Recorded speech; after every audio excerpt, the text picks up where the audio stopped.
Good day, Canada and hockey fans in the United States and Newfoundland. I'm Unsilent, and I'm coming to you from anything but a cozy and comfortable broadcast spot.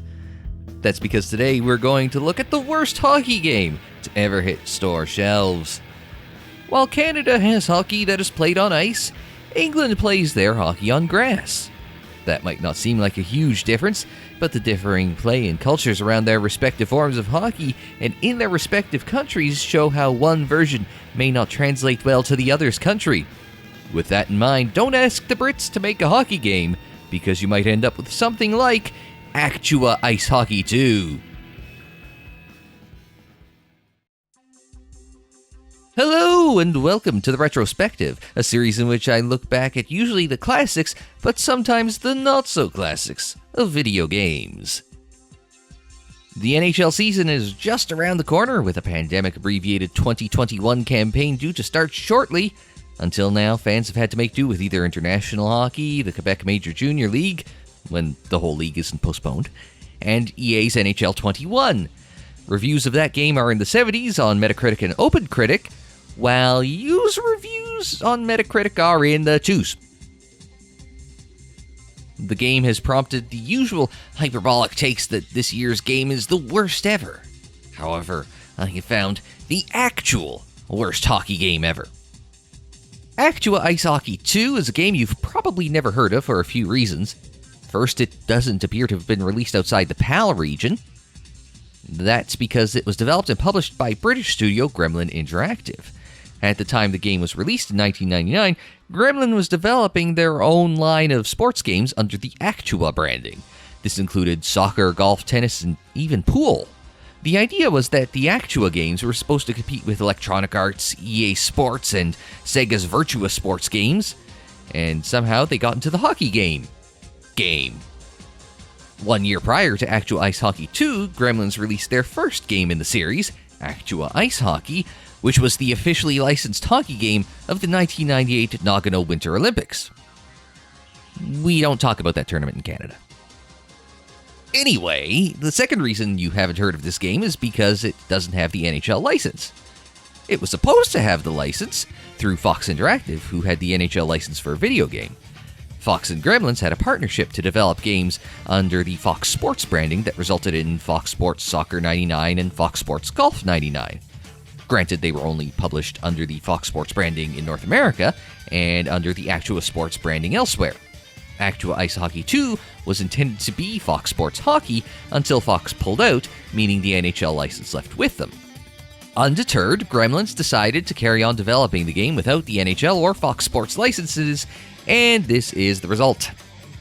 In Actua Ice Hockey 2, you get a game that is presented as something that would almost be a parody of NHL on Fox if it wasn't played completely straight.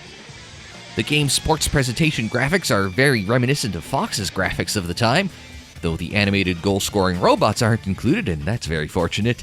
A lot of the other graphics are there, which include NHL and Fox-style lower thirds and stat boxes. Actua even included their version of the Fox Tracks puck and shot speed stats, with the difference being the puck having a green glow instead of Fox's blue glow for passes and soft shots. Of course, the only appropriate use of Fox Tracks is in Canadian beer commercials. Blue past red shoot. You get it, boys? Without the NHL license, none of the team, arena, or player names, logos, or likenesses are in the game.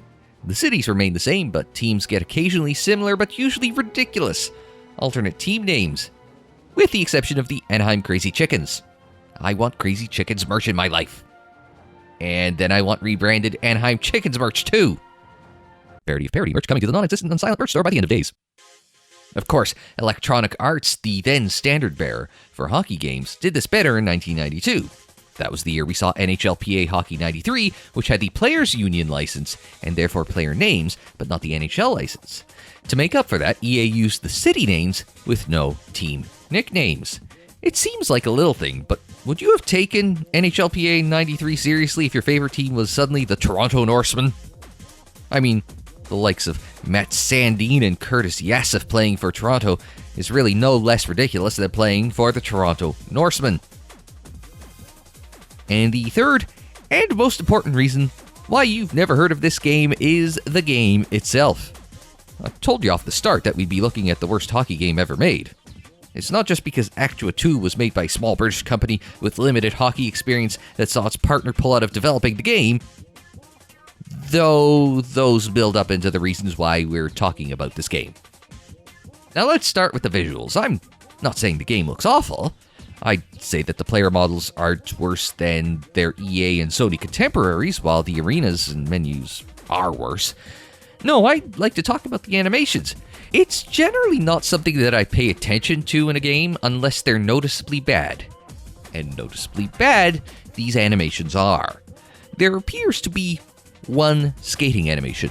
Regardless of what speed the player is skating at, or if you use speed burst or you try to hit someone, your player's legs will always be moving at the same speed with the same type of stride. Want to turn or come backwards? No hard cuts, no stops, no crossovers. Even skating backwards looks awkward. It's almost like they're using the skating animation in reverse. But players skate backwards so seldom in this game, it's hard to get a definitive read on it. And then you have your blooper reel bad moments, getting on the bench and magically sliding down to get to an empty spot, or what about going into the penalty box by twirling towards freedom? Ironic. Players will glitch out along the boards, the puck never really seems to be on someone's stick, so tape-to-tape passes are more a suggestion than reality.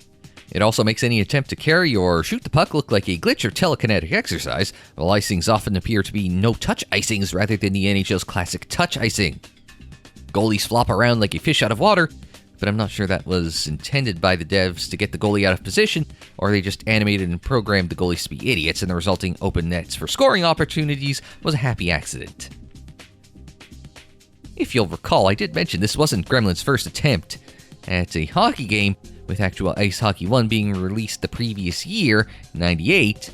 It's not like they were new to hockey games or sports games, so horrible animations like this are really inexcusable. These are the sort of animations that you would expect from, like, Blades of Steel on NES, except those animations were actually better than here. See, when you notice it here, it's impossible to unsee it, and it distracts from everything else. Now, whether the animations are the cause, or something in the programming elsewhere, controlling the player with and without the puck is a different experience. Shockingly, though, it's actually easier to control the player with the puck. That's opposite of what you would expect in a hockey game, since movement with the puck is generally more restricted, since you have to be able to keep the puck on your stick.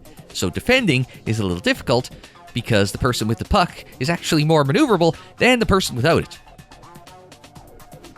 And speaking of defense, the controls are peculiar, though that might be because of 2 decades of getting used to better controls. For example, all of the checking in this game is done on one button, so you don't know if you're going to go for a hit, or a hook, or a poke check anytime you push it. That has led to a few penalties for hooking or hitting from behind, which wasn't an actual NHL penalty at that time, nor does the NHL currently have a 2-minute minor penalty for checking from behind. The International Ice Hockey Federation, or IIHF, does have a 2-minute minor penalty, along with a 10-minute misconduct penalty for checking from behind, so maybe the British developers were using the rules that were likely enforced in the British Ice Hockey Super League at the time. And this segues nicely to penalties. Holy crap is this game strict when it comes to penalties. And to make things worse, most of your penalties are incurred off-screen by your AI teammates, so you touch up on the puck and whistle blows for something you had nothing to do with, which feels contrary to most hockey games where you're the one that puts your team on the penalty kill. Most games punish you specifically for acts of desperation on the puck carrier, but you're less likely to incur the ref's wrath in this game than the AI. And this game spams the penalties. 4-on-4s and 2-man advantages are unusually common in this game. It would open up the ice if play wasn't whistled dead for a penalty every 15 seconds. So what other weird controls does this game have? Well, it's hard to tell because the game is so popular that no form of manual exists online, and the in-game controls listing is limited to just the face buttons. I could not figure out how to change lines. After over 2 decades of playing hockey games, you get used to a particular control scheme, but that experience did not help most of the time in Actua. But one interesting twist I'd like to point out is that the switch player button is on its own. Now that's a button that's usually shared with the pass button, so that was an interesting but not unwelcome bit of reprogramming in my head. The problem is that I don't really know which player the game will switch to, or if it will switch players, which exacerbates some of the earlier noted control problems. Now, most hockey games have a little exploit that makes it easy to score goals, and Actua is no exception. The one-timer in tight and rebounds are good ways to score goals, but that's pretty standard. Gremlins has added an interesting way to score as your heart desires. Cut across the goal, shoot low glove side, put it in the net. It's easiest on the breakaway.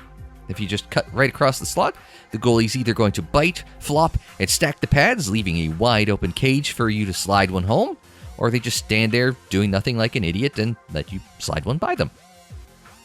The result can be some comically lopsided games. The commentary in this game is poor and really tries to swing the whole thing back around to so bad that it's good. The commentators themselves aren't bad. Britain's Tony Millard and Canada's Bob Corral serve as the game's commentary duo after being the voices of Hockey on Sky in the 90s. The lines they were given weren't spectacular, but they were performed admirably. The problem is how they were inserted into the game. Lines are often repeated ad nauseum. Some lines are teed up but quickly cut off if they're played at all. Others are just seemingly played at random without regard for what's happening in the game. But it's always helpful to know that you have to shoot the puck to score. Tony, it's simple. You've got to shoot to score. Tony, it's simple. You've got to shoot to score. Tony, it's simple. You've got to shoot to score. Tony, it's simple. You've got to shoot to score. The most comical thing to me, besides Bob talking about the crowd going wild while the same 5-second bored ambient crowd loop that plays all the time is heard, is the replays. Okay, standard for a sports presentation. However, they didn't record any replay-specific lines, so it's just Tony doing play-by-play over the action as if it was real-time game action. Big opportunity. Scores on the power play.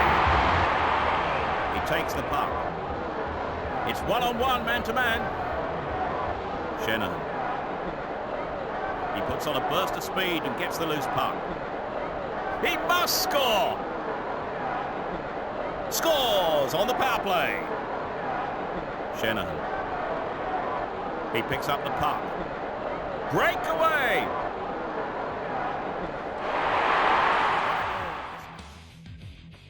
You might notice the scoring graphic on the right-hand side of the screen.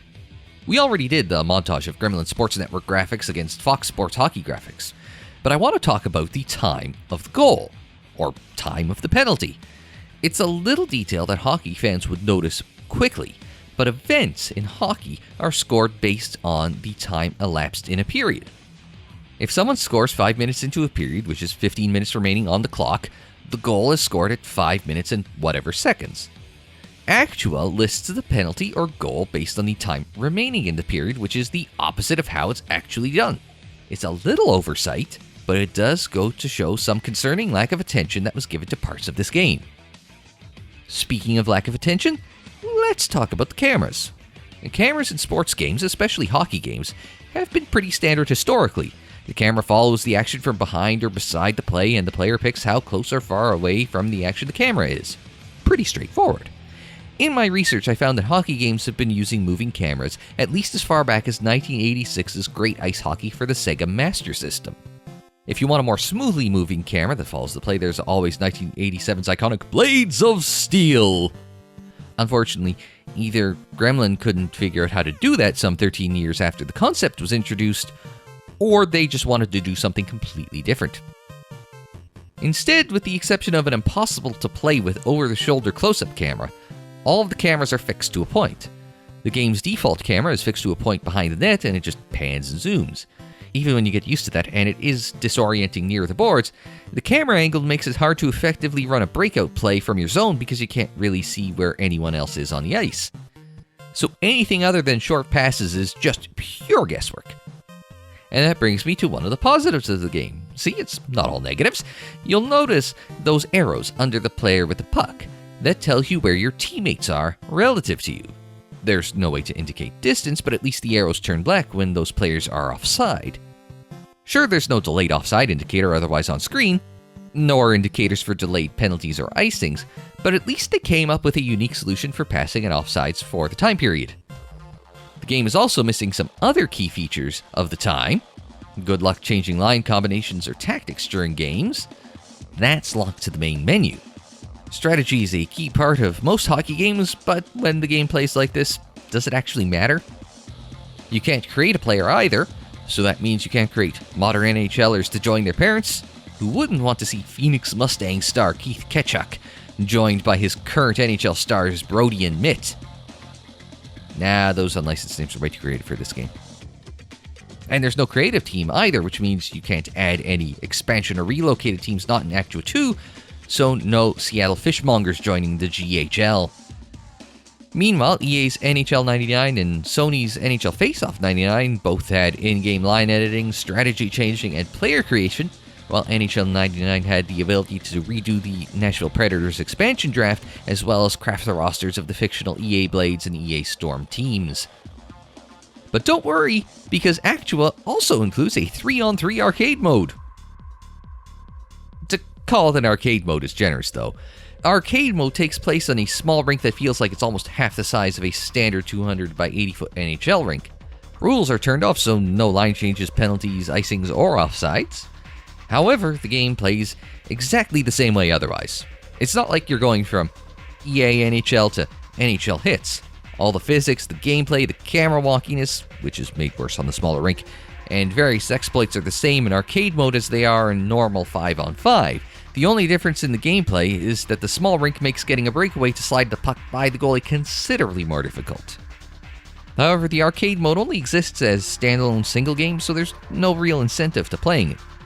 Unless you don't have the time to deal with the copious stoppages of a normal game, you're unlikely to be interested in playing an arcade mode game more than once or twice. Normally, I include a little bit of what everyone else thought of this game, but it's so under the radar that I barely found any reviews.